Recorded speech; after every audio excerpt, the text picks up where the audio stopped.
Visto che pernottiamo a Edimburgo, visitiamo sommariamente la città. Al termine del nostro tour della Scozia ci fermeremo più tempo. Partiamo a piedi dal bed and breakfast e ci dirigiamo verso il centro.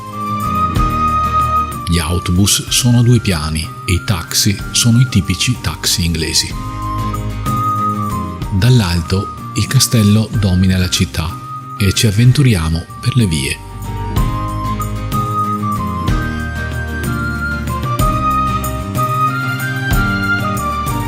Edimburgo è una città assolutamente splendida, ricca di storia e di fascino e con un'atmosfera unica in Europa.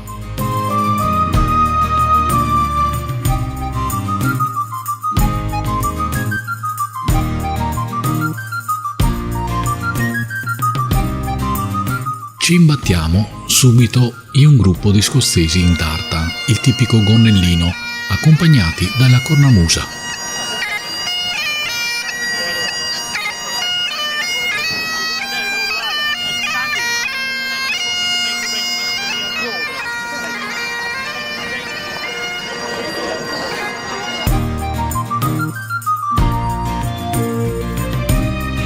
Andiamo verso la Old Town, con le sue stradine vertiginose e gli stretti vicoli medievali, abbarbicati su un costone di roccia.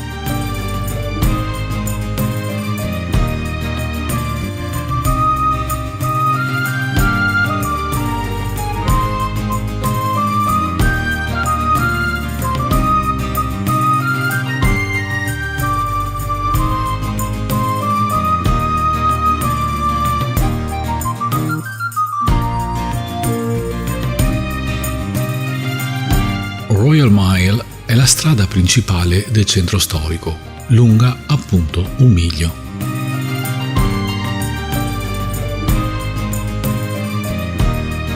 In questa via ci sono molti artisti di strada.